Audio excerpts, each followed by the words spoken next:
Bienvenido a tu podcast Control F, una plática espontánea entre amigos, donde discutimos nuestras experiencias, inquietudes y compartimos nuestra búsqueda de la verdad. Yo soy Marco. Yo soy Edgar. Quédate y dale Control F para buscar. En nombre del Padre, el Hijo y el Espíritu Santo. Amén. Buenas tardes, Señor. Te queremos agradecer de nuevo esta oportunidad de reunirnos aquí, haciendo caso a lo que tú nos enseñaste, que donde se reúnen dos o más o tres en tu nombre, ahí estarás tú. Te pedimos que envíes el Espíritu Santo, Señor, para que seas tú quien, más bien que sea el Espíritu Santo a través de nosotros quien hable, quien ponga las palabras en nuestras bocas para que sea el mensaje que quieres transmitir y las personas a las que quieres que llegue este mensaje, Señor. Ábrenos el corazón y pon en ellos tu palabra, Señor, tu esperanza, tu enfoque y todo lo que tú quieres que nazca dentro de nosotros, Señor. Estamos dispuestos, somos materialistas y nada más es para que nos digas, nos indiques por dónde. Te pido, Señor, por Bere, que nos acompaña hoy, por su familia, sus amistades, su trabajo, sus propósitos, los deseos que guarda su corazón, que tú conoces, Señor, para que le ilumines y la ayudes a lograr todo lo que para ella le haga feliz y la lleve a ti, Señor. Te lo pedimos, te damos gracias, Señor. En nombre del Padre, el Hijo y el Espíritu Santo. Amén. Bueno, pues bienvenidos a un episodio más de su podcast favorito. Esperemos que favorito. Tenemos una invitada, como ya lo están viendo, una invitada muy especial, Bere, que es psicóloga, y pues vamos a dejar un poquito de lado la cuestión de la fe y nos vamos a enfocar más en temas más... En la razón. Sí, y profesionales, ahora sí que con un poquito más de ciencia. Bueno, Bere, aquí va, pues ya, no sé si quieras presentarte, cuál es tu experiencia como psicóloga, qué has hecho, qué... Ok, bueno, yo soy psicóloga desde hace poco más de 10 años, salí en el 2011 de la carrera, tuve ahí unos trabajos, trabajé en la guardería como coordinadora de pedagogía, trabajé con niños, luego después de ahí trabajé en la Subprocuraduría de Protección de Niñas, Niños y Adolescentes. Entonces ahí pues me tocó aprender muchísimo, hacíamos investigaciones sobre casos de abuso sexual, maltrato infantil, pues sí, cosas un poquito delicadas respecto a los niños. También trabajé pues haciendo peritajes para el juzgado cuando había una guardia y custodia, pérdida de patria potestad, etcétera, etcétera. Ya actualmente tengo un consultorio donde pues sí trabajo con niños, adolescentes y adultos, pero casualmente me llegan muchos niños y adolescentes, es lo que más me lleva. Ajá. Okay. Qué padre, ¿eh? Bueno, o sea, está fuerte, pero... Sí, ya sé. Sí, la verdad, digo, pues no te conocía, pero no, está muy, muy impresionante y yo creo que va a salir algo muy padre de aquí.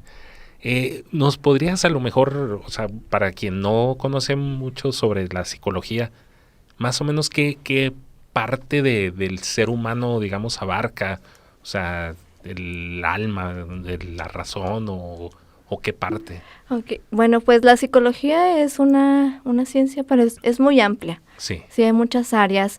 En conceptos muy básicos, pues es estudiar la conducta y sus motivaciones, pero pues tenemos la psicología industrial, la psicología educativa, la psicología clínica, la psicología jurídica, la psicología del deporte, entonces es una rama muy, muy amplia. Uh-huh. Okay.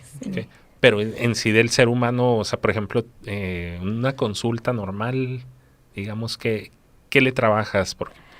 Ok, dependiendo. Bueno, yo ahorita pues me dedico a la psicología clínica. Okay. Entonces lo que hago es primero un diagnóstico. La primera sesión es un diagnóstico, se hace una entrevista y una aplicación de pruebas. Uh-huh. Y en base a eso pues se ve qué es lo que se va a trabajar con el paciente y ya pues son, al principio es una sesión por semana y después cada 15 días, después una vez al mes hasta que se da de alta. Okay. Es lo que yo trabajo. Okay. Y por ejemplo, tú que supongo que hay como que prioridades, ¿no? O cómo va, o sea, ¿en qué te enfocarías más en una persona para poder decir, necesita ir al psicólogo?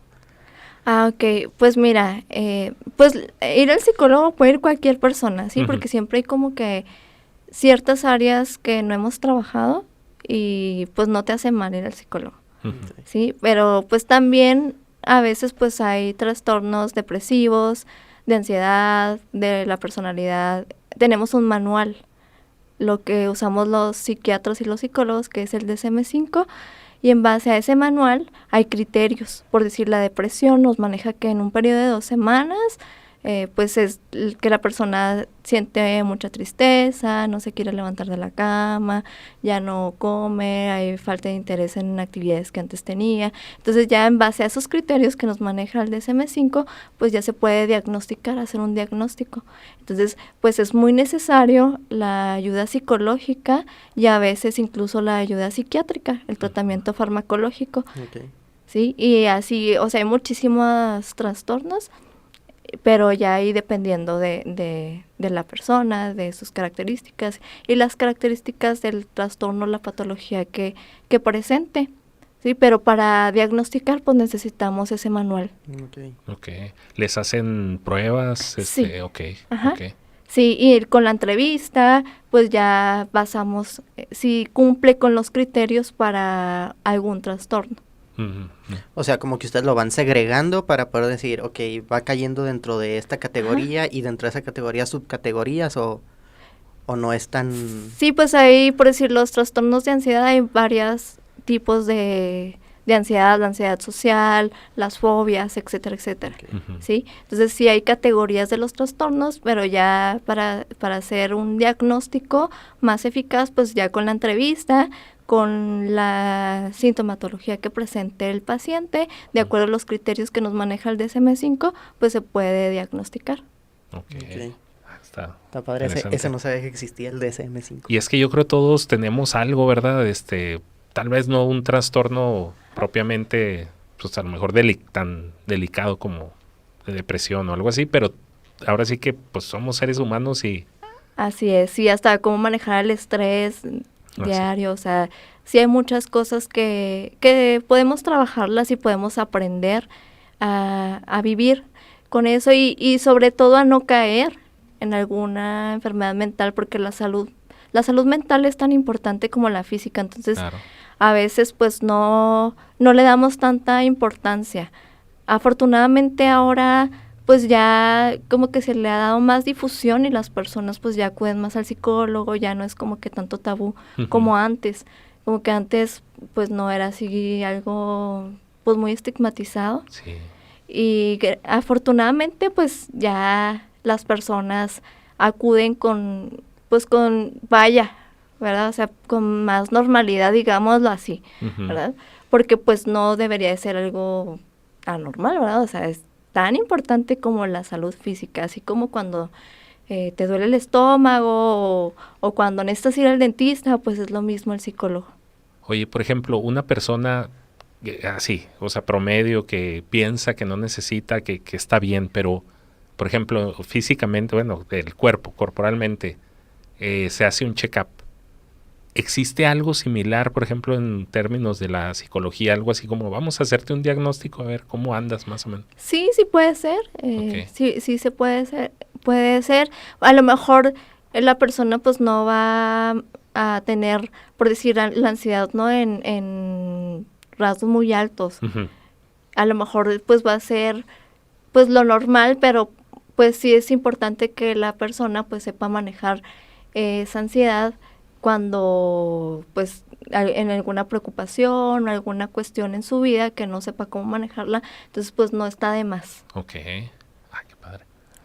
Sí, suena muy, muy interesante para simplemente pues para mejorar, ¿verdad? Siempre, y como dices tú, pues oye, es también la salud mental, hay que trabajarla. Así es. Ok.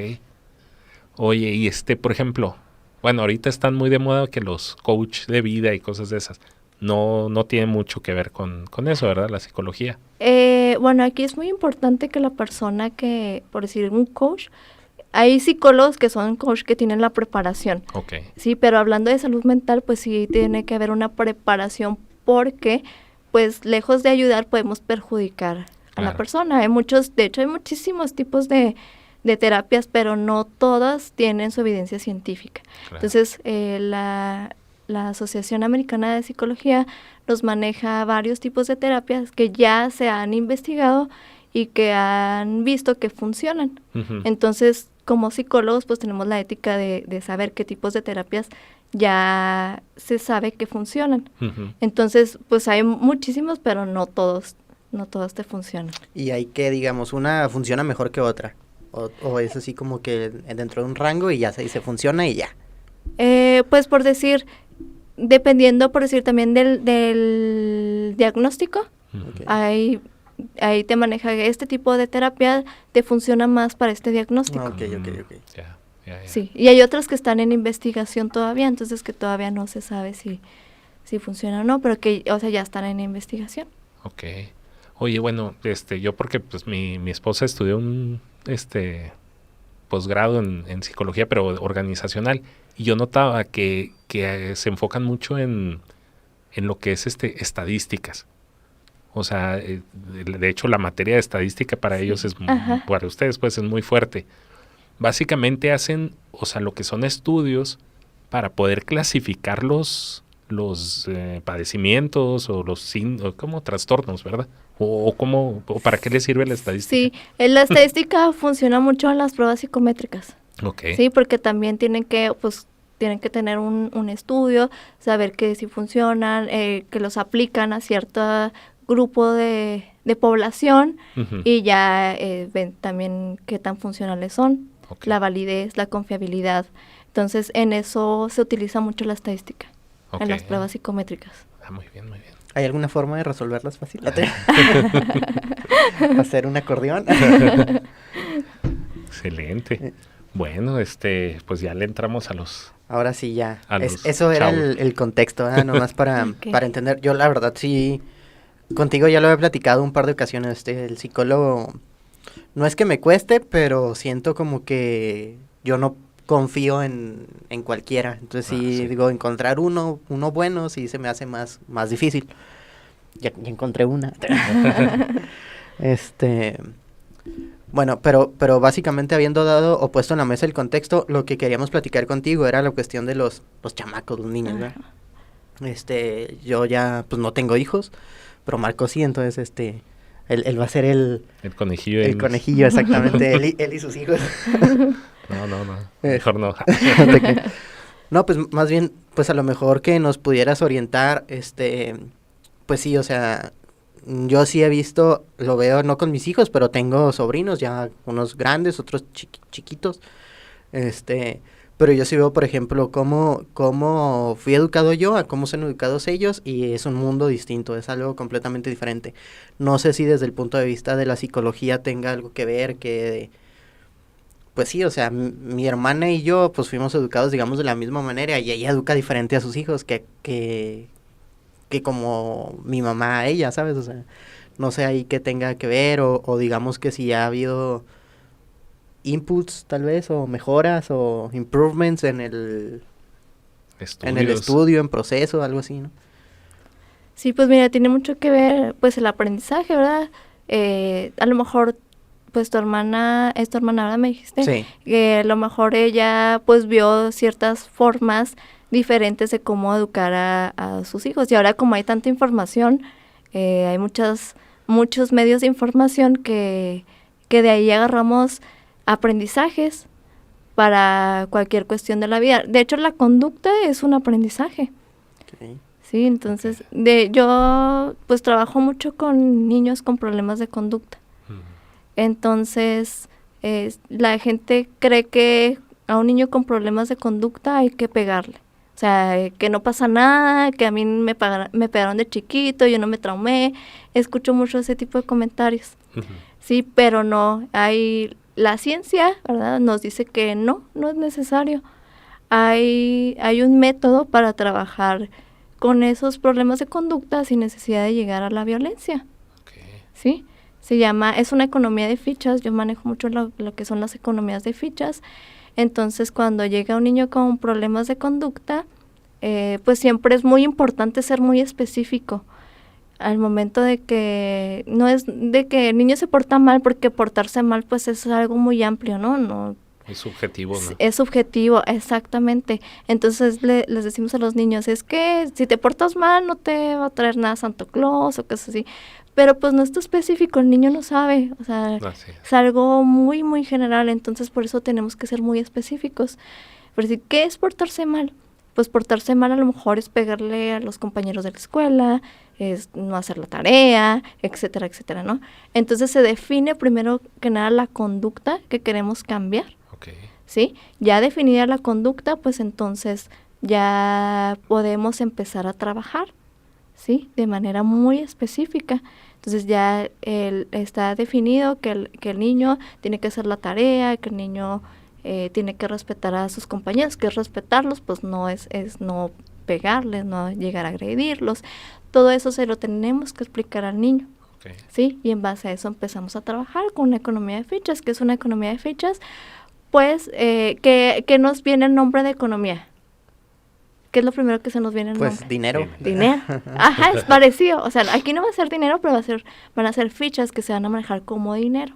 Entonces, empezamos a decirle al niño, bueno, si tú haces la tarea, si tú respetas a tus compañeros en la escuela, si alzas tu cama, pues te vas a ganar 10 fichas por cada conducta que hagas, ¿sí? Entonces, ya son 30 fichas en el día, supongamos, y a cambio obtiene un premio. Digamos que con 20 fichas ya puede obtener su premio, porque como estamos empezando, no podemos ser como que... Tan estrictos. Tan estrictos, exacto. Entonces ya con esas 20 fichas puedes utilizar el celular, puedes utilizar algo que al niño le guste. Esto es muy importante porque si le damos algo que no le guste, pues no lo hace. No le importan las fichas y usted date las fichas. Ajá. Y así trabajamos durante toda la semana. ¿Sí? Y es importante irle cambiando a lo mejor también un poquito el premio, porque si no llega un momento en que ya se cansa y ya no quiere, ya no le motiva. Sí. Y por decir, esas fichas que le sobraron, pues tiene derecho a que el fin de semana sea un premio un poquito mayor. Ajá, sí, una salida, algo así. Entonces, a veces la gente dice, es que no le puedes estar dando al niño premios, o sea, no le puedes estar dando los premios, pero es que esto es nada más por un tiempo. Y en ciertos casos, ¿no? O sea, cuando hay esos problemas. Cuando hay un problema de conducta, y eso se maneja para que el niño aprenda la conducta, pues, adaptativa, digámoslo así, ¿verdad? Que es hacer la tarea, respetar a sus compañeros, etcétera. Entonces, por eso se hace esto. Y ya se empieza a quitar gradualmente. Ya a lo mejor, ya una semana, ya le damos premio 3 veces a la semana y 2 no. Hasta que se le hace el hábito. Y ya hasta que se quita la economía de fichas y ya se mantuvo la conducta. Perfecto. Bueno. Entonces, está buena ese tip. Entonces no es necesario. Te los quieres golpear.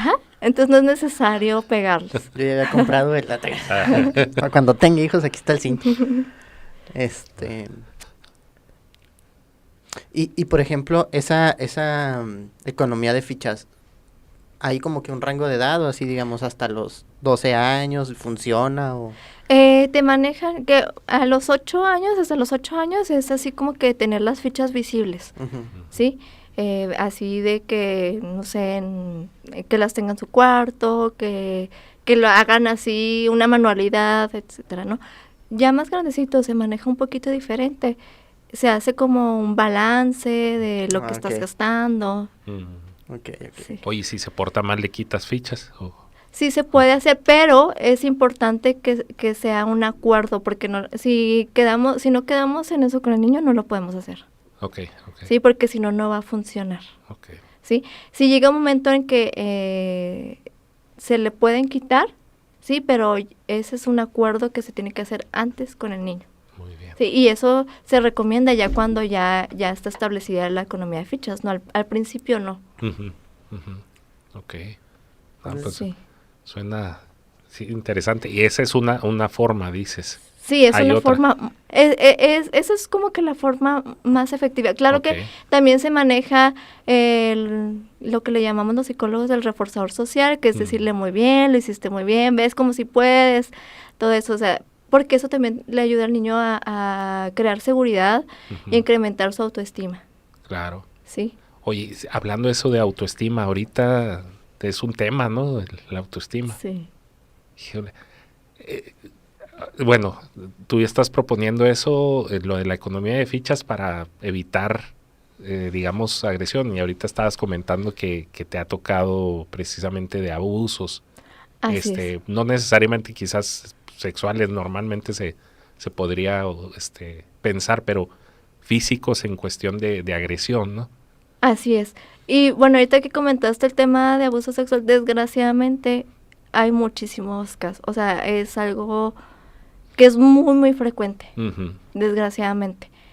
Porque siento que me han tocado muchísimos casos para, o sea, lo que debería de tocar. Sí. Híjole, sí. Qué fuerte. Y ahí, por ejemplo, o sea, cuando hay esa agresión de cualquier tipo, eso al niño, y sobre todo si viene de los papás, ¿verdad? Que se supone que lo van a defender. Exacto. Y lo dañan. Ajá, sí, y el abuso psicológico también, el maltrato psicológico, sí, que también es muy común. Pues los padres son los encargados de fomentar la autoestima en los hijos. Y aquí también tiene mucho que ver, pues, las heridas que tengan los padres, ¿verdad? Pues no hay una escuela para padres, ¿verdad? O sea, no hay una licenciatura para padres, pero es importante que, pues, que como mamá, papá, pues haya salud mental, porque eso es lo que le vamos a transmitir a los hijos. Sí, entonces yo no puedo dar algo que no tengo. Okay. Sí, yo no puedo dar 100,000 pesos a ustedes si no los tengo, ¿verdad? O sea, es lo mismo. Sí, no podemos dar lo que no tenemos, entonces por eso es importante que seamos responsables con nuestra salud mental y sobre todo si hay hijos. Entonces, ¿sería como que vendrían en sándwich, tal vez? O sea, la terapia para los niños y para los papás. Sí, o sea, los papás aparte.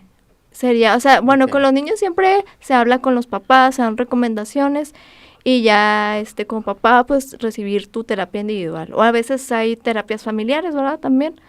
Pero no, pero para lo que me refería es de que es necesario u obligatorio decir, ok, el niño está en terapia y es necesario que los papás también estén, o nada más recomendable. Pues dependiendo del caso. Okay. Okay. Oye, normalmente, bueno, yo había oído que, bueno, ya ves, nace el niño o niña, pues, la mamá pues es la que ahí anda más, digamos, más al pendiente, pues, por la naturaleza misma, ¿no? Que le da de comer, etcétera, ¿no? Y el papá, obviamente, pues también tenemos que ayudar. Pero como que muchas veces el papel del papá es ese, digamos, cortar cordón umbilical. O sea, el digamos, bueno, lo que yo había más o menos escuchado, el ya empezar a afrontar al niño a una realidad de que no nada más es el mundo, ahora sí que color de rosa que le ofrece muchas veces la mamá, sino que el papá pues también, pues ahora sí que normalmente somos como que un poquito más críticos a veces. Ahorita que comentabas eso de la autoestima, que es nuestro papel como padres, papá, mamá, pero no sé, hay veces que también como papá que a veces uno más crítico y tiende, o a lo mejor naturalmente, no sé, o traumadamente, no sé, dañadamente, tiende a empezar a hacerle, digamos, un poquito más de hincapié de ciertas cosas, de áreas de mejora, por así decirlo, al niño. Ahí hay veces que se cae en quizás en ese maltrato psicológico, cuando no se sabe hacer eso, ¿verdad? Podría ser. Cuando el papá se desapega. No, más bien desapega al niño, por así decirlo. Cuando desapega al niño de la mamá. De su mamá. Sí, pero diciéndole, no sé, de que, oye, pues es que haz mejor las cosas, es que, no sé, cosas así de ese tipo. Sí, pues es que tiene mucho que ver, porque los niños todo absorben. Así es. Sí, entonces, por eso es importante también que es lo que les decimos. Y ahorita, bueno, recordé porque yo antes trabajaba, pues hacía estudios para juzgados. Y cuando había un divorcio o algo así, sucedía mucho también que, pues papá o mamá, le decían al niño, tu mamá esto, tu papá esto. O sea, le echaban basura del otro. Exacto. Entonces eso genera mucho daño psicológico. Por eso lo ideal pues siempre es hablar bien de mamá, de papá, o sea, siempre pues un equipo, ¿no? O sea, hacer un equipo, y porque el niño necesita ambos. Claro. Oye, sí es cierto, y hablando del tema de los divorcios, que muchas veces se ha tratado de minimizar un poquito el impacto que tiene un divorcio en un niño, y pues se trata no, espérate, pues no hay tanto problema, pero pues sí, ¿verdad? Sí es un problema, ¿no? Sí lo sufren. Sí, mucho. Claro, sí, muchísimo.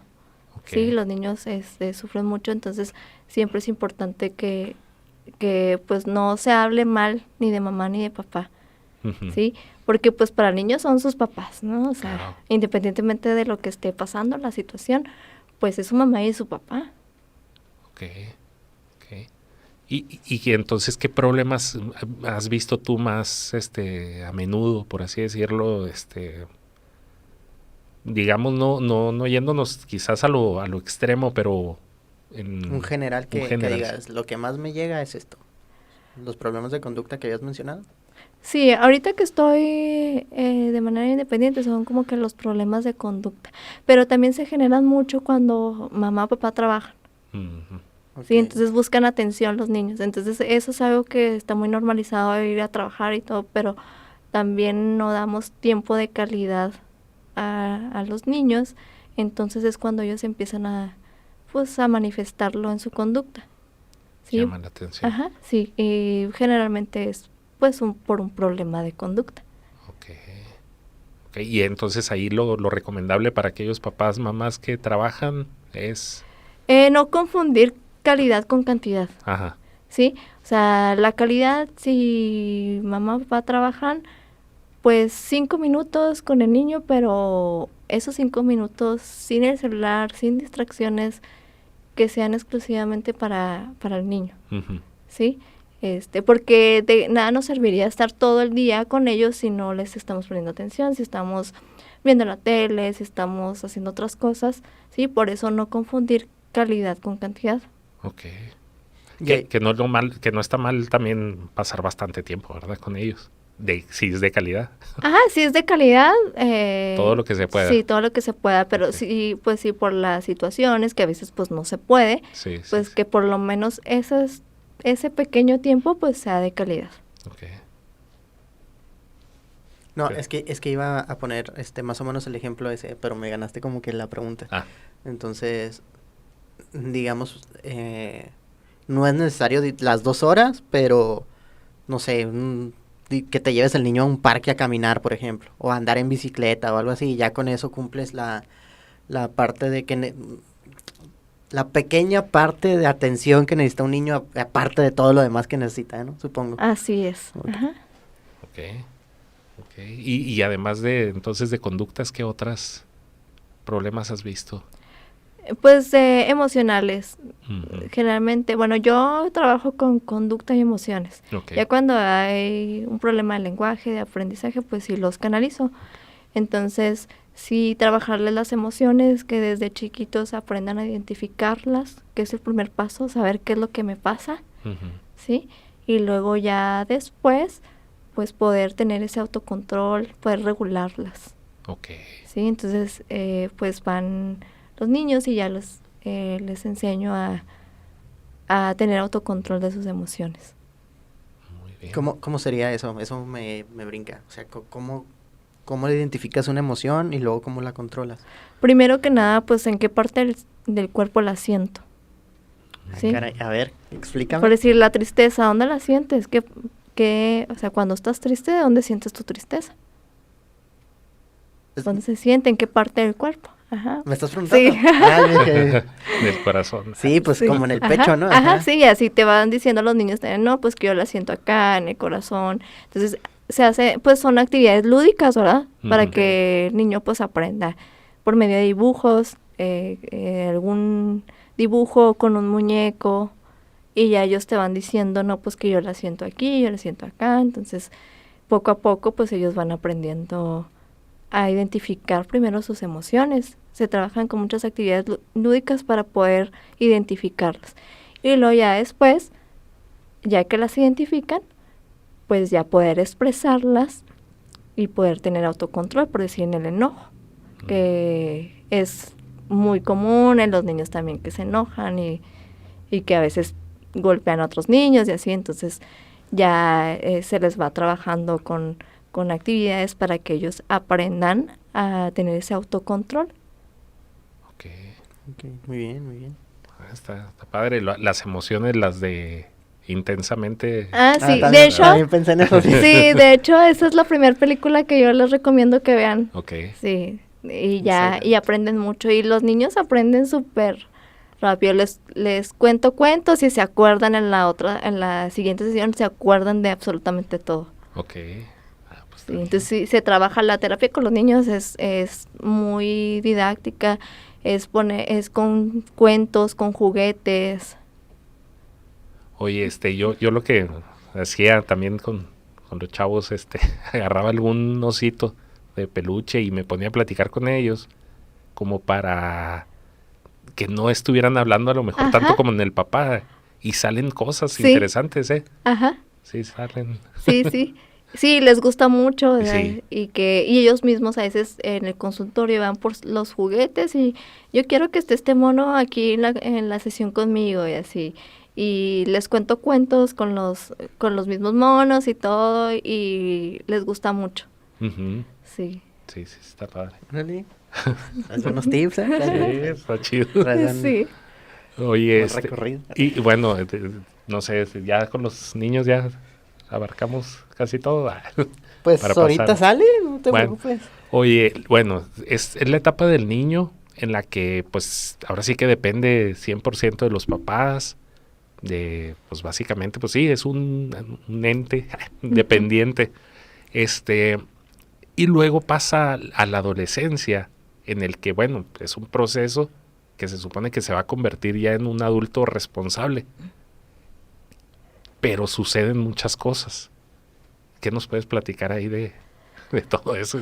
Bueno, pues con los adolescentes es un poquito diferente, ¿verdad? Ellos incluso batallan para como que expresarse, entonces lo primero que tenemos que hacer es pues darles esa confianza, ¿verdad? De que y no los vamos a juzgar, porque tienen como que la idea de que, o sea, en todos lados me regañan, en la escuela, mis papás, entonces, y generalmente los adolescentes van obligados a terapia, entonces por eso es un poquito más difícil. Okay. Sí, entonces lo primero que se tiene que hacer es darles la confianza de que es un espacio en el que no se les va a juzgar y sobre todo también que es un espacio donde es confidencial, ¿sí? O sea, sí tratamos de decirles a los adolescentes que solamente si su vida corre peligro, entonces sí tendríamos que decir algo que salió en la terapia a sus padres.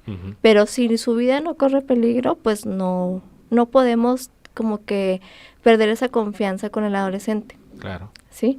Entonces es principalmente crear esa confianza. Y ya el adolescente pues ya va abriéndose un poquito más a la terapia. Pero el punto de conflicto, pues eso de que la mayoría va obligado. Okay. Y se trabajan las mismas cosas que con un niño. Obviamente no con cuentos ni monitos y todo, pero sí, okay. Diferente. Con ya a lo mejor ejercicios, juegos de mesa, donde ya empezamos al mismo tiempo que estamos jugando el juego de mesa, pues vas diciendo una cualidad que tengas y así. Entonces, pues de hecho las terapias se trabajan, se tienen que adaptar a cada persona, ¿sí? Puede ser la misma técnica, pero sí es importante que se adapte a cada persona. Entonces, cada persona es diferente y uno como psicólogo, como terapeuta, pues tiene que adaptarlos a las características de cada paciente o cada cliente. ¿Y ahí qué has visto en los adolescentes ahorita? ¿De qué adolecen? Está muy común el cutting. ¿Qué es eso? ¿Sí? Se cortan, ¿no? Se cortan. Esto es muy común. Antes, bueno, yo cuando... ¿No les duele o qué? Ellos dicen, bueno, me ha tocado que varios me dicen que ellos sienten que se relajan. Sí, entonces esto desgraciadamente es algo que es muy común. Yo cuando era adolescente yo nunca había escuchado esa palabra, o sea, Como que no sé si esto es nuevo, porque cuando yo era adolescente, yo nunca escuché sobre el cutting y ahora es algo muy común. Entonces es una conducta, pues las conductas autolesivas. Oye, pero ¿dónde se cortan? No las venas, ¿verdad? Ni nada de eso. No, se hacen, Sí, se hacen cortes más, o sea, no son como que superficiales. ajá, sí, superficiales, no son tan profundos, Ujú. pero pues sí es necesario, pues, trabajarlos, ¿verdad? Porque pues, bueno, aquí afortunadamente cuando se cortan por cutting, pues no tienen en sí una idea de suicidio como tal, Ujú. pero sí puede llegar a pasar, entonces por eso es tan importante trabajarlo. Ok. Entonces, si vemos a nuestros chavillos, órale, a Sí, llevarlos a ajá, sí, es muy psicólogo. importante que, o sea, checar si no tienen cortes, porque esos ¿Y dónde es lo común que se corten? en los brazos. O sea, donde te tapa la manga, obviamente. Ajá, Ok. sí. ¿Y con qué se cortan? Pues, ¿Con un cuchillo? o con... Bueno, no, mejor estamos Sí, para dando que ideas, ideas, ¿verdad? ¿verdad? No. No, y pues para esconderlo, ¿no? Tal vez. Sí, Sí. bueno, sí. Ok, Sí. ok, híjole. Oye, ¿y qué otras? Máscara. Pues generalmente es eso, todo lo que... conductas autodestructivas, también trastornos de la alimentación, Ok, bulimia, Ah, ok, ya te- anorexia, todo eso. Los gorditos. los gorditos. Sí, es lo que se ve mucho en los adolescentes. Ok. Y pues sobre todo problemas de autoestima, ¿verdad? Porque pues todo esto es por una falta de autoestima. Ok, ¿cómo podemos trabajar la autoestima en los chavos? ¿Qué recomendaciones? Pues bueno, yo siempre recomiendo pues ir a terapia, ir con un psicólogo. Sí. Y la comunicación, los adolescentes no platican mucho con sus padres, son como que es una etapa donde no dicen nada. Así es. Entonces, hay juegos que yo a veces les recomiendo a las familias donde ellos se van conociendo. Sí, donde por si hay un juego que en la mañana todos van a poner un papelito de que me gusta o así, ¿no? Y lo ponen así en un... Bowl. Ajá. Sí, o sea, como que tienen que investigar qué es cuál es mi canción favorita, por decir, el adolescente pone cuál es mi canción favorita, ¿no? Entonces, todos ponen algo de ellos y lo ponen en una cazuelita o algo. Entonces lo leen, lo tienen que leer y durante todo el día tienen que investigar, por decir, el papá tiene que investigar cuál es la canción favorita de su hijo, ¿no? Y al finalizar, pues van viendo, o sea, a ver quién ganó, quién sí le atinó a Ok. ajá, Ok. a eso. Y pues son actividades que pues fomentan la comunicación, porque por falta de comunicación es que a veces también los adolescentes pues pueden caer en conductas de riesgo, Ujú. ¿sí? En las drogas o en cosas así, ¿no? O sea, cuando no hay comunicación son más vulnerables. Pero a la vez ellos no quieren comunicarse, Ajá, ¿verdad? y a la Entonces, vez no quieren, ajá. Eso es necesitamos lo complicado. nosotros Ajá. buscar. Sí, por eso es lo complicado de trabajar con los adolescentes y buscar actividades que ellos disfruten. Ok. Pues está Órale. interesante. Y, bueno, ¿algo más? No, dale. ¿Qué vas a preguntar? No, entonces, ahorita, no sé, a lo mejor voy a pisar algunos callos, te creas. Bueno, normalmente la adolescencia va, no sé, entre, ¿qué? 12, 13 años, ¿hasta qué edad? Pues hasta los 18 o a veces todavía... Esa era mi pregunta, que se ha ampliado, ¿verdad? Ahorita. Sí. Ok. Sí, o sea, pues ya ahí dependiendo de la mentalidad de la persona, ¿verdad? Pero pues generalmente es como desde los 12 hasta los 18 años, ¿verdad? Porque ya a los 18 años ya eres mayor de edad y ya eres un adulto. Ajá. O sea, así nos marca, ¿verdad? Pero pues mentalmente, pues ahí tendríamos que ver cómo está la persona. No se define, eso es pregunta, desconozco completamente el tema. No se define, por ejemplo, pues ya cuando tienes un desarrollo ya completo corporal, que dices, ya no eres adolescente, ya eres un joven adulto, ¿no? Ya eres un adulto completamente. Sí, físicamente Puede sí. que tengas 18 o 20, no sé, a lo mejor y sigues siendo adolescente, tal vez, ¿no?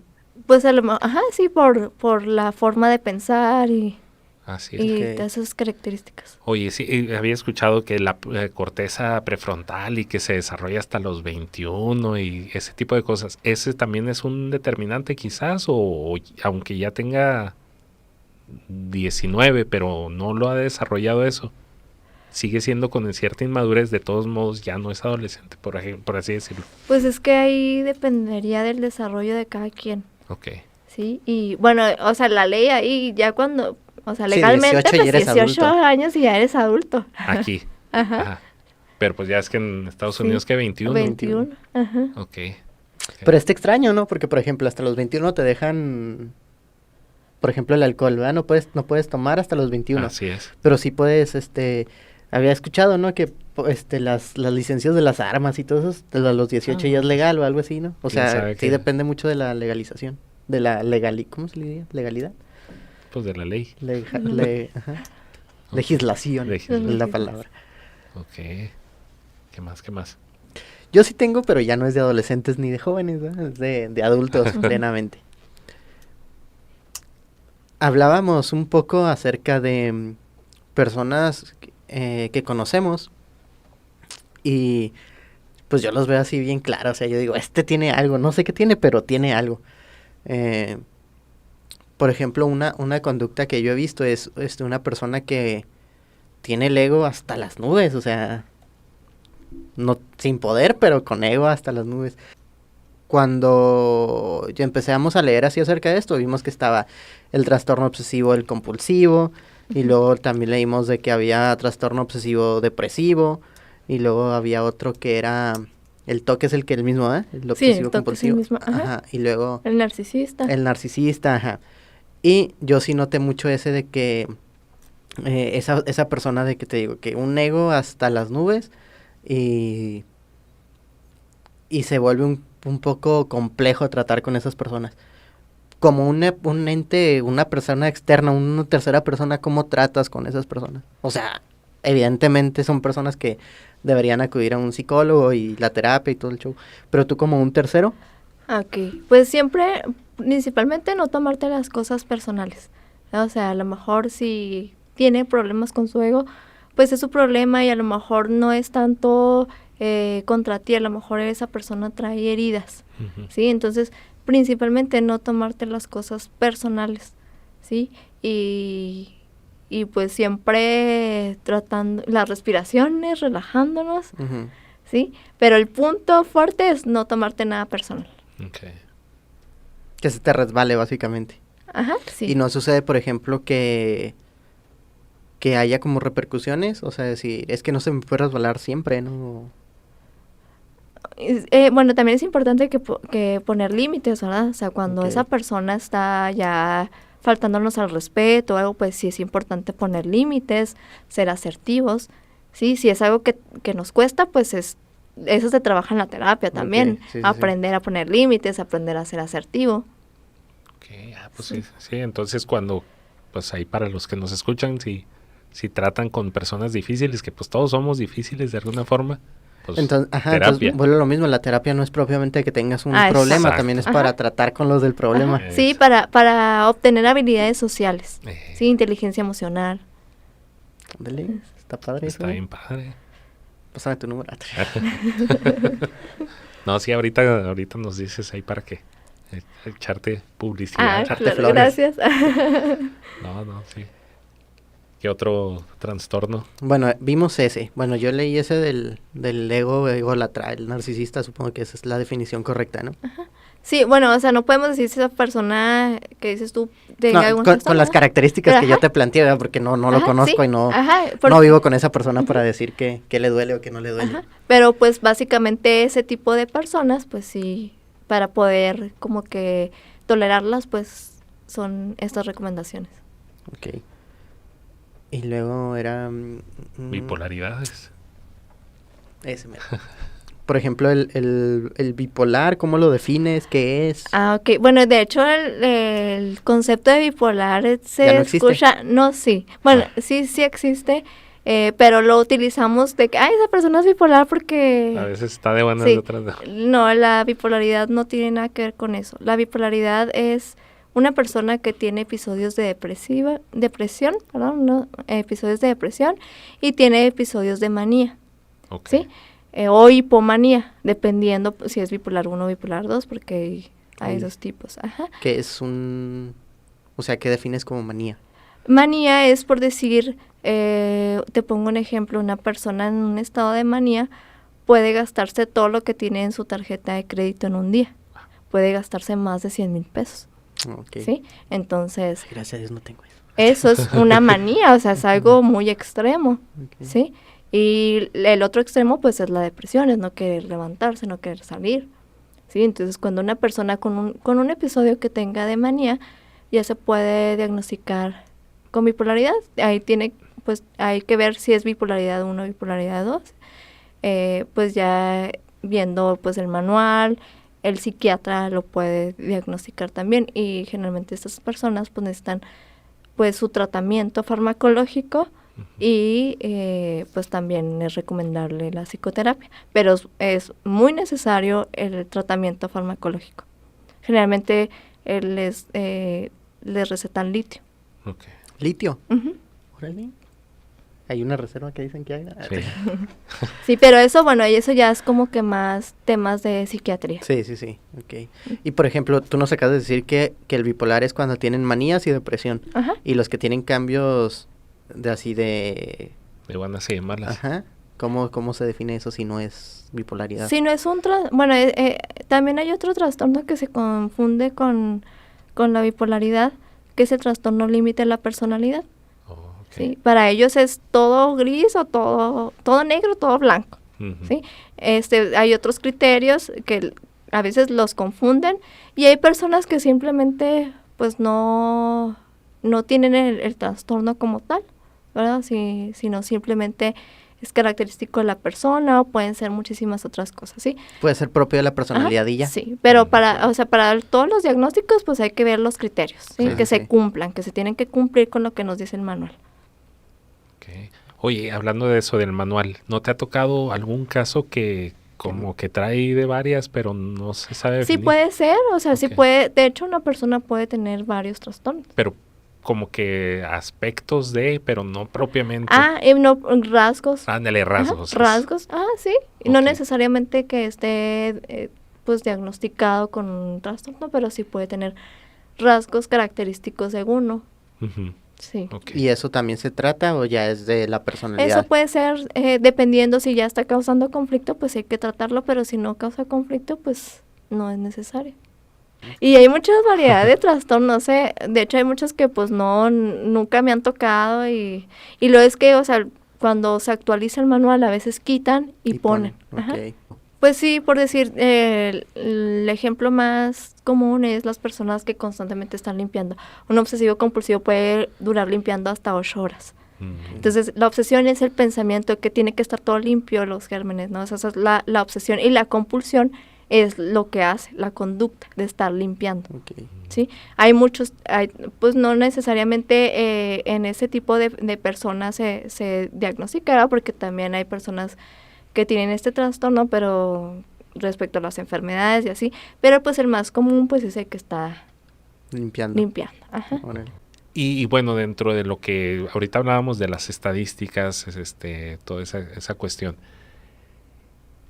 Y bueno, pues como te dijimos, este es un podcast, pues sí que hablamos de temas religiosos y todo, que aquí más bien en temas profesionales. ¿Tú has notado alguna tendencia de que personas a lo mejor cercanas a Dios o algo así tienen una, por así decirlo, mejor salud mental? Sí, de hecho está comprobado científicamente. Hay un autor, creo que se pide Alport, no recuerdo exactamente todo el nombre, pero él dice que la religiosidad intrínseca, Ajá. las personas que, o sea, en este caso se refiere a las personas que viven su religión por convicción, tienen más salud mental que las que no. Esto no quiere decir que todas las personas que son religiosas tienen salud mental, ¿verdad? Ujú. Pero sí hay Tendencia. más tendencia a tener una mejor salud mental por todo esto que nos manejaba pues la Biblia, de que tu cuerpo es un templo, lo tienes que cuidar. Entonces la ciencia nos dice que si te alimentas bien, si haces ejercicio, el ejercicio es un antidepresivo y un ansiolítico natural, y eso ya nos manejaba la Biblia, ¿no? Entonces, pues las personas que viven su religión por convicción, pues tienen más tendencia a tener salud mental, ¿sí? Entonces, de hecho, como a mí me formaron en mi carrera, sí nos manejaban esta cuestión espiritual que era necesaria, claro que respetando las creencias de cada quien, claro, ¿sí? Pero que es importantísimo para la salud mental. Ok. Es parte de. Y ahí mencionas por convicción. Hay, nada más para diferenciar cuando no es por convicción, ¿algún ejemplo? Pues por decir, bueno, nosotros que somos católicos, de que hay nada más me caso porque es tradición, o nunca voy a la iglesia, nomás a un bautizo, ¿sí? O sea, porque pues no la estás viviendo, ¿sí? Claro. Entonces cuando ya estás viviendo tu religión, pues tienes esa tendencia a tener salud mental, ¿verdad? Como dije, no, pues no significa que todas las personas tengan esta salud mental, ni que todos los ateos no tengan salud mental, ¿verdad? Pero sí hay una tendencia. ¿Y funciona también con los jóvenes, los adolescentes? Sí. Okay. Sí, con niños y sí. así. Pero pues un niño... Pero un niño no tiene, o sea, realmente es que no niño... vives tu religión, todavía no, pues no tienes... tanta conciencia de ello, ¿no? Vaya.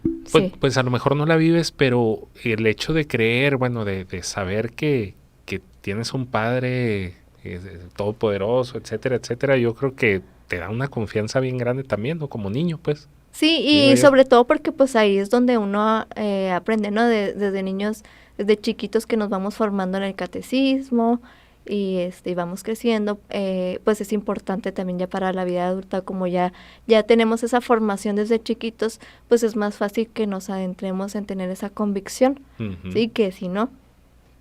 Sí, y aparte, ahora sí que ahorita hablábamos de la autoestima, bueno, oye, sí es cierto, soy hijo del Todopoderoso, o sea, ajá, sí. ¿Qué más quiero? Exacto, sí, exacto, o sea, es decir, soy valioso, soy una creación de Dios, o sea, soy una criatura hermosa, y eso lo he manejado a veces en ciertos pacientes, los que son creyentes, los que no son creyentes, por supuesto que pues se maneja de acuerdo a lo que ellos creen, si no creen pues no se aborda, pero sí, y me ha funcionado mucho. Okay. ¿Y eso se identifica en el estudio ese que dices que haces en la primera sesión?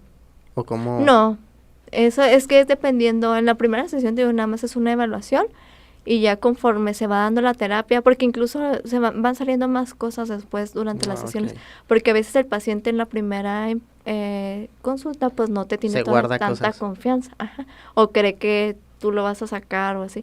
Entonces ellos a veces ya en algunas sesiones pues ya se abren más y ya pues ya lo vamos trabajando. Oye, lo hablando también de religión, pero ahora yéndonos al extremo de aquellas personas que súper religiosas. Sí, súper religiosas, o deja tú súper religiosas, sino más bien que ven a lo mejor, porque muchos nos echan del complejo de culpa, que el pecado y que esto y que lo otro. Hay gente que a lo mejor cae en ese extremo como a lo mejor compulsivo, obsesivo. Ajá, sí puede ser. Pero por ese punto. Ah, ok. Sí puede ser. Okay, está interesante. Sí. De ahí sale, no hay un libro. Eso me llama la atención. Sí, está bien padre. Ok. ¿Qué más? Ahí bueno, por ahí. Espérame, es que se me va la idea.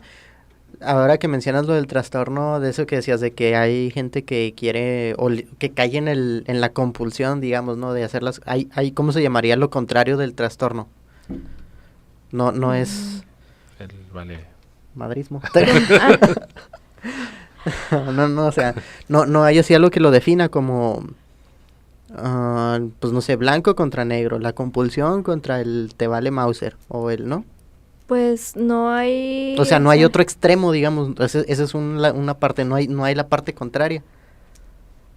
Pues, o sea, de ese trastorno, pues no. A lo mejor el antisocial, podemos decir que son el trastorno de la conducta antisocial, que son pues personas que no les importa Pudiera ser, o sea, no es como que sea su contraparte, ¿verdad? Es una opinión personal, pero a lo mejor pudiera ser, ¿sí? Porque sí, como que el obsesivo compulsivo, pues, es muy... Compulsivo. Es muy compulsivo, ajá, es de que todo en orden, todo bien. Ok. Oye, y ahorita con la pandemia, ¿te cayeron más casos? ¿Hay más problemas? Sí, se incrementó muchísimo la ansiedad, la depresión, que es lo más común. ¿Por qué? Porque pues estamos en el encierro. Generalmente el ocio, el encierro, es íntimo amigo de la ansiedad y la depresión, porque pues empiezan a llegar esos pensamientos negativos cuando no estamos haciendo nada. Sobre todo la ansiedad, hay una tendencia a que se genere su punto más alto en las noches y la depresión en las mañanas. Si se fijan, es un punto donde no estamos haciendo nada, donde no tenemos actividades, donde la mente no está ocupada. Entonces, en esta pandemia que fue tanto encierro, pues fue... Que no había actividades en que todo no el había día. hacer. Ajá. O sea, cuando hay un paciente, por decir, con depresión, lo que tienes que hacer primero que nada es que él empiece a tener actividades. Entonces, en la pandemia, que no podías ir al cine, que no podías ir a un café, pues era más complicado. Sí, o sea, porque era pues nada más el encierro. ¿Sí? Y ahorita ya están saliendo, digamos, esas personas, o sea, saliendo, me refiero de sus... Dadas de alta, digamos. Sí, ándale, dadas de alta. Sí, o sea, ahí dependiendo, ya sí se han dado de alta muchos pacientes, todo. Y sobre todo ahorita que ya podemos salir más, que ya podemos convivir, socializar, que es algo muy importante, ¿verdad? Pues ya es más fácil, ¿sí? Que en la pandemia, que era pues súper complicado, ¿no? O sea, que funcionaba, que era que tuvieras actividades, que empezaras a sacar, o sea, hacer que el paciente saliera, estuviera ocupado, pues no lo podías hacer. Sí, entonces hubo un protocolo, si mal no recuerdo, había un protocolo de lo que podías ir haciendo. Sí, o sea, siempre se les recomendaba a las personas pues que al levantarse se bañaran, se alistaran como si fueran a salir. ¿Sí?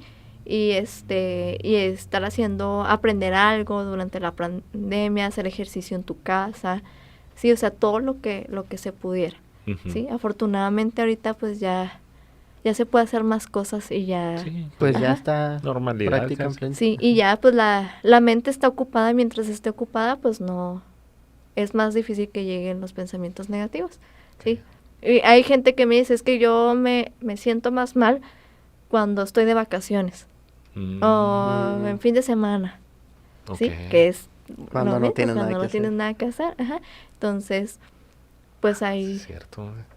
Se trabaja mucho de qué puedes hacer cuando no estás haciendo nada.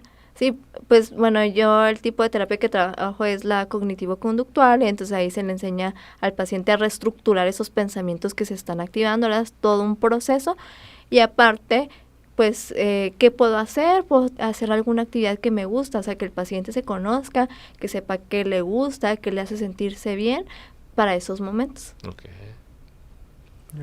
Oye, y luego dijiste que había personas que se dan de alta. ¿Esas personas que se dan de alta pueden regresar por lo mismo que pasaron? A veces pueden regresar por otra cosa. Mira, te cuenta que este tipo de terapia que yo manejo es para que tú le enseñes a tu paciente a ser su propio terapeuta, para que él pueda reestructurar, o sea, si pasa otra situación que le causa un malestar emocional intenso, que él sepa qué hacer. Y que no dependa de un psicólogo. Esto está padre. Te enseñan a pescar. Ándale, exacto. Órale. Entonces sí puedes regresar al psicólogo, pero por algo distinto que no sepas manejar, tal vez. Sí, siempre se da esa apertura a que regrese cuando él quiera regresar, pero que ya está listo. Ok. O hasta para verificación, ¿no? Ajá, sí. ¿Y los que se dan de alta solitos? Eso sucede mucho. Ya no regresan. Que ya no regresan. Una sesión, 2 sesiones y se van. Afortunadamente, yo he tenido pacientes muy constantes. ¿Cuál es el periodo de tiempo estándar, digamos? Yo sé que cambia de caso a caso, pero digamos... Y depende del enfoque. Hay terapias que te manejan 10 sesiones. La terapia breve. Aquí, pues sí son un poquito más de sesiones porque es mucha práctica y a veces hay muchos pacientes que no hacen sus tareas, entonces eso retrasa un poquito más, ¿sí? Que porque no tienen tiempo, o sea, como que sí es importante las actividades, pues no le llamamos tanto tarea porque como que la tarea es un concepto muy tedioso al momento que nos dicen te voy a dejar tarea, pues es así como que lo asociamos con la escuela, con algo feo, ¿verdad? Entonces se les encargan actividades para avanzar más pronto, ¿sí? Pero pues a veces no las hacen. Oye, sí. Y no sé, una sesión con un adulto es el típico, el estereotipo ese que te acuestas y empiezas a platicar. Sí, bueno, en mi práctica siempre evalúo el estado de ánimo, porque eso nos da una pauta para ver si estamos avanzando o no. ¿Cómo lo evaluamos? Por decir, ¿cuánto miedo tuviste en esta semana? Del 0 al 10, donde 0 es nada y 10 es lo más que has tenido en tu vida. Ya no, pues que un 8, un 7, ahí vamos viendo. Si el miedo está muy alto, hay que trabajarlo. Si el miedo está en un 5, pues no es necesario porque tampoco se trata de que la persona nunca tenga miedo, ¿verdad? Porque el miedo tiene una función, como todas las emociones. El punto es nada más que estén reguladas. Entonces ya viendo, dependiendo de cómo están las emociones, pues si hay que trabajarlas, las trabajamos mediante los pensamientos. Primero, ¿qué estás haciendo? ¿Qué sentiste? ¿En cuánto está tu miedo? ¿Qué hiciste? ¿Dónde lo sentiste? ¿Qué pasaba por tu mente? Y ahí empezamos a reestructurar, ¿verdad? A hacer la reestructuración cognitiva mediante un diálogo que se le llama socrático, que es como parecía un debate, ¿sí? Para que la persona llegue a la verdad. ¿no? O sea, sola, o sea, no es de que, ay, no, mira, no, ¿cómo crees? ¿Por qué tienes miedo de eso? O sea, no, tienes que hacer que la persona llegue a la verdad. Y luego ya de ahí, pues a veces también manejo algunas técnicas de la terapia breve que, dependiendo de lo que hay que trabajar, ¿sí? Y alguna relajación también, que ahí sí se acuesta en un diván paciente y tú lo llevas a la imaginación, ¿sí? Y ahí también puedes hacer, pues, la terapia, ¿verdad? O sea, bueno, se maneja con hipnosis y se hace hipnoterapia, ¿sí? Porque no es lo mismo hipnosis que hipnoterapia. Llevas al paciente a un trance hipnótico y ahí se hace hipnoterapia. Pero, sí, pero lo básico, la técnica que más manejo, pues, es la reestructuración cognitiva. Vale. Entonces, con la hipnosis sí entra uno, bueno, los profesionales, digamos que al subconsciente. Ese tipo la hipnosis, no están así. La hipnosis es un estado de conciencia totalmente normal, así como la vigilia y el sueño. O sea, lo vemos así como que hay mucha gente que, ay, hipnosis, no, qué miedo, que no sé qué. Pero es un estado de conciencia normal, ¿sí? Como todos en algún momento hemos estado en un trance hipnótico, es por decir, cuando va uno manejando, por decir en la carretera Juárez, que solo es recta. Sí, que solo es recta, puede ser común, o que a veces no sabes cómo llegaste a tu casa. Sí, que vas manejando y no sabes cómo llegaste a tu casa, entonces ahí estuviste en un estado de trance, ¿sí? Y por ejemplo, ahí sí vas viendo los espejos y todo eso, o cómo funciona, o vas ya de... O de automático, el piloto automático. Pero bueno, en el estado de trance se maneja que la conciencia se duerme, ¿sí? Porque la conciencia es más crítica. Entonces, como que se queda dormida y estás más susceptible a todo lo que te dice el terapeuta. ¿Sí? Más abierto. Más abierto, que en un estado de vigilia. Que te puedes defender y todo. Sí. Sí, pero sí la trabajo, pero no tanto como la reestructuración cognitiva. Pero cuando se hace hipnoterapia, pues eso se hace. Sí. Órale. Es interesante eso porque no... Yo la hipnosis la relacionaba así con puro charlatán, la verdad. Con el Taurus de Brasil. Es lo malo que se asocia, pero es hipnosis ericksoniana por el autor Erickson.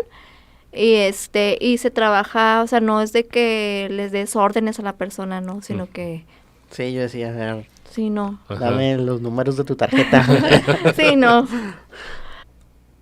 ¿Y con los niños funciona? ¿Toda la hipnosis y todo eso también? ¿O es más complejo? Mira, ¿Cómo? yo te digo que, o sea, no tengo como que la especialidad de como hipnoterapeuta. Sí recibí una capacitación, o sea, de hecho mi examen profesional fue sobre hipnosis, ¿verdad? Pero yo nada más la he trabajado con adultos. Ok. Siento que los niños como que están Divagan más distraídos, más, ajá. o abren los ojos o así. Entonces lo Ujú. trabajo diferente. Con los niños yo no lo trabajo, Ok. sí, pero con los adultos sí lo he trabajado y sí. Y si da resultados sí. y todo. Órale. Oye, y entonces, ¿desde qué edades más o menos tú recibes, por ejemplo, Pacientes. sí, pacientes. Desde los 4 años. Ok. Desde los 4 años hasta, pues, adultos. Adultos mayores, no trabajo con adultos mayores. Bueno, no, pues nunca me han llegado, no tengo como que tanto la experiencia con un adulto mayor. Ujú. Entonces a lo mejor lo podría canalizar con alguien, con algún colega que esté más especializado en el adulto mayor, Ok. ¿sí? Y pues sí, generalmente mi población que más tengo son niños. Ujú. Niños desde los Desde los 4 4. hasta los 12. Ajá, así decirlo. sí, Ok. es como que lo que más me ha llegado. También me llegan algunos adolescentes y también tengo adultos, ¿sí? Y de hecho también doy terapia en línea. Ah, ok. Y tengo, pues, en niños no atiendo en línea, Ujú. porque a veces necesito material, Sí. utilizar material y todo, y pues no, o sea, sí, pues es importante que yo lo tenga, porque a lo mejor a veces se lo puedes encargar al papá, pero pues que se le olvide o algo, entonces, pues Sí. no, entonces yo prefiero presenciales, las de los niños son presenciales y ya yo les llevo el material. Ujú. ¿Y las sesiones son de 1 hora? 50 minutos. De 50 Ok. minutos a 1 hora, ajá, Ok. Ok. sí. Muy bien. Vale. Entonces, ¿sacan cita dónde? Ok, pues tengo una página de Facebook y de Instagram. Estoy como psicóloga Berenice Rivera. Ahí viene mis datos, mi WhatsApp. Hay un enlace para el WhatsApp y ahí me hacen, Perdón. y ahí Me voy a meter a Instagram. y ahí me sacan cita. Ok. Perfecto. Sí. Muy bien. ¿Tu consultorio tienes algún teléfono o algo? ¿No? Eh, O ahí mejor por el ahí. WhatsApp, ajá, sí, generalmente hago las consultas, o sea, las citas, perdón, por el WhatsApp, porque ahí mismo les paso la ubicación, entonces pues es una aplicación el WhatsApp que se da para, pues para todo eso, ¿verdad? Que a veces si te marcan por teléfono, pues ya para decirles dónde está y todo eso, pues batallarían un poquito más, por eso como que el punto de apoyo, digámoslo así, pues es la aplicación del WhatsApp. Sí, ahí mi consultorio está ubicado por la Normal del Estado, Ujú. a 3 cuadras de la Normal. Ahí está, o sea, se me hace muy céntrico porque yo he tenido pacientes del norte y del sur. Ujú. Ok. Sí. Sí, pues sí. Geográficamente está bien. Sí, ubicado. muy bien ubicado. Perfecto. Aaron. No, pues yo creo ya sería todo, ¿no? No sé Sí, si tú tengas sí. otra Yo duda. creo que sí, a lo mejor en otra ocasión sí nos aceptas la invitación ya para a lo mejor un Tema trastorno o algo en especial. Ah, claro que sí. O para acá terapia a Edgar. No te creo, no. Es en privado porque la confidencialidad. Sí, porque me agüito, me da vergüenza. No te crees, no está bien. Bueno, no, pues te agradecemos todo este tiempo. Pues yo creo que aprendimos mucho. Muchos mitos se cayeron. Ujú. No, pues muchas gracias a ustedes por la invitación. Ok, no, pues ¿qué más? No, pues ya. Pues bye. Gracias por escuchar un episodio más de tu podcast Control F. Te esperamos la próxima semana. Acompáñanos a buscar. Para más información, escríbenos al correo control.f.colbe@gmail.com. Esta fue una producción más de Grupo Colbe.